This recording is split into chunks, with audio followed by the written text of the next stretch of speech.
Casting staff or directors in general, how awkward is it to hire people for unattractive characters, as in their whole role is being fat or ugly? You know, I was thinking about it, and personally I'd be happier getting a role for being fat or ugly than losing a role for not being attractive enough.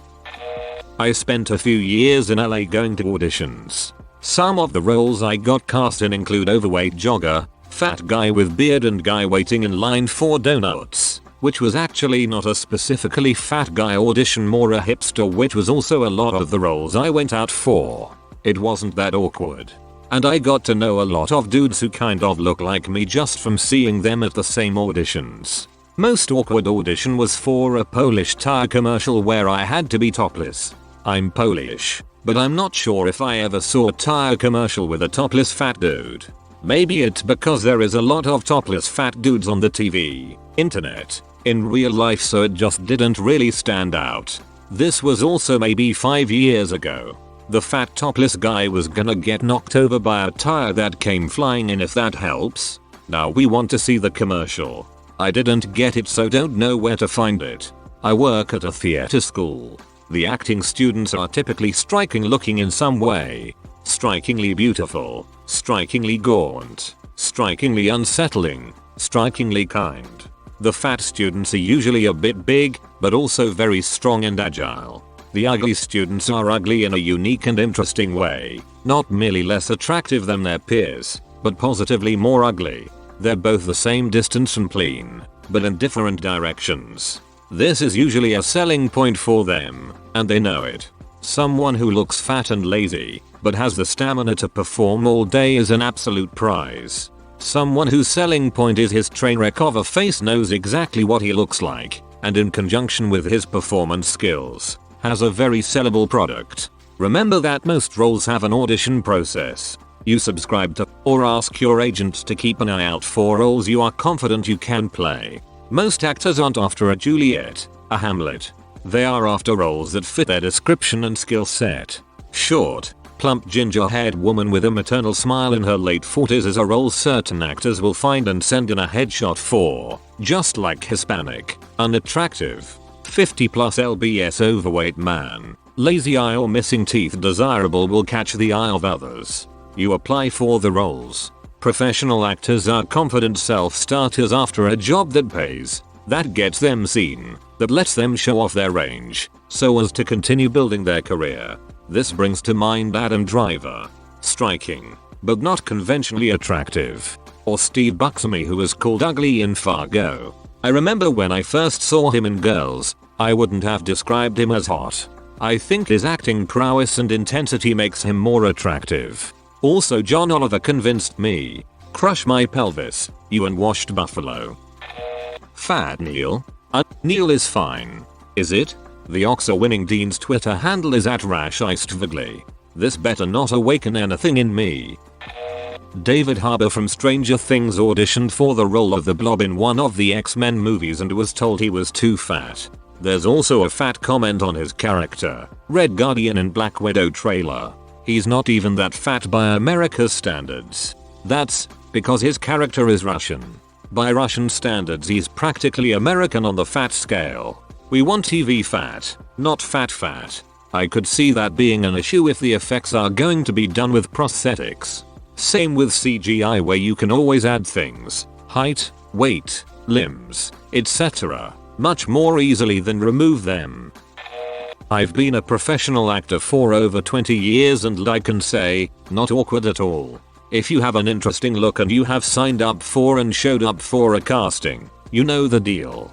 Ugly actors aren't less smart or self-aware than good-looking ones. For example, little people or dwarfs. They get into acting knowing that they will more likely be an elf in a Christmas special than end up like Peter Dinklage, but they want to act regardless. Bottom line, we are all too needy and self-obsessed to feel awkward, even the ugly ones. I love the if you are interesting looking.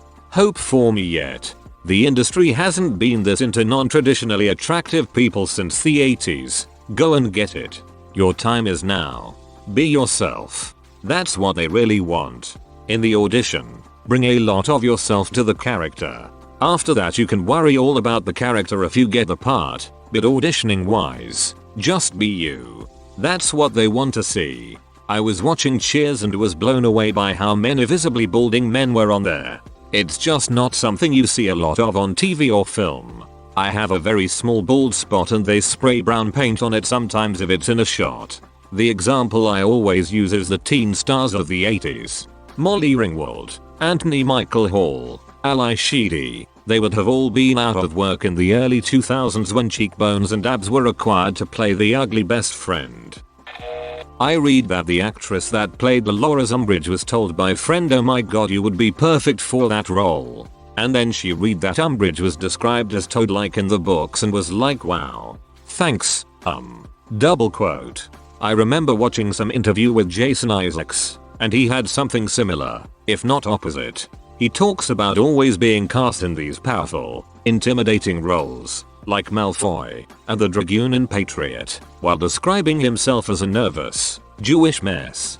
I remember him sweetly talking about meeting Tom Felton for the first time and how he'd been looking forward to meeting the dreaded Draco and was disappointed to find him to be a perfectly polite and friendly young man. I've thought about this a lot, especially with kids. The little girl in Desperate Housewives who was the fat kid, Eva Longorius's character's kid. Pretty sure that was her storyline. How does a small child grow up with self-esteem when what she is known for is being the fat kid on that TV show? Kind of reminds me of Neville having to wear a fat suit and shooty teeth throughout filming in the later couple movies up till the last one. He said it was really hard being known as the loser of the movies. Talk about a glow up. He is unbelievably good looking. Yeah, lol, I always thought he was just a goofy looking kid until a few years ago when I came across an article that showed some of his recent pics modeling underwear. I'm straight as a grizzly's dong, but damn, I didn't realize Neville Longbottom turned out to be such a hunk. For someone claiming to be straight, you seem weirdly familiar with bare dongs. Ugly people who become actors have transcended attaching their ego to their appearance, and are, therefore, more likely than the attractive actors to age with good mental health, self-esteem and grace because of it. Former casting director in Hollywood for 13 years, HBO, Netflix, and every major network plus some international commercials. It's not awkward at all. It's a business like any other business, and every role has a place and is extremely important. The actors all know that. I've never had a single actor not really want a part. They all know that any role can be a huge career booster at any level, so be it for commercials, music videos, TV shows or film, all of which I cast. They 1. Were stoked on the money and 2. Knew it could be a great opportunity to do what they loved, make great connections on set leads to more roles, and take their career to the next level. I'll add that the breakdown for a role, aka Hollywood term for job listing, never says ugly. Like every business, Hollywood has its own vocabulary. And as others have pointed out, Hollywood ugly is not everyday life ugly. If you think about it, any ugly actor always has some really specific character traits that make them who they are. Funny, charming, devious, conniving. So the actor needs to have those, act them well. AKA it's rarely just about their looks. A role might be listed as age 50s 60s character actor, quirky, fun-loving, a whole lot of other descriptors, along with a 3-line summary of key traits, context. All professional actors know what that means, and all that audition are there because they want to be. It isn't a bait and switch. There are no surprises. Overwhelmingly, almost all actors I've cast were an absolute joy to work with, a solid 98%. Only about 2% were not. Some of those you've seen in the press, and they absolutely would come back for repeat roles even if character roles. I always treated every cast member with great kindness and respect, regardless of how they looked, because I knew the value that each one brought. I was always very grateful for their hard work, because they made the whole project come together, and that made everyone happy. Also, casting directors are rooting for their cast to kick ass. We get just as excited behind the scenes to see them crush a role as they are to play the role. This means all the actors, young, old, pretty or character, were stoked equally for each one's success. Adding a Hollywood ugly fun fact. Typically where networks draw the line is teeth. That's right. It's kind of a known joke. NBC, ABC, you name it. A person could be missing a limb, hair, appendages. Not a problem just as long as they have all their teeth. That's where they draw the line. It would appear that for Americans at least, it's the one thing that makes people actually change the channel. To actually answer the question that nobody has directly, not awkward at all. People will absolutely jump at the chance to be the ugly one. They don't really care.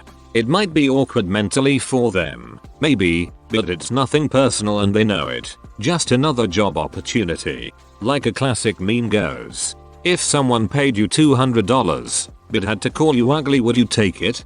Of course, I'm ugly. Not stupid. I knew a male actor, haven't seen him in years though, who is always typecast for certain character roles because of his distinctive looks. He's had a pretty successful career, but when he told me about his work in different roles, I couldn't help but notice that he carried a certain sadness about not being the heroic figure that everybody loves. He had come to terms with his predicament. Him becoming an actor was in part a reaction against being an outcast and being bullied, but there was still a longing to be beautiful, loved and admired. Steve Buscemi is the ideal male human.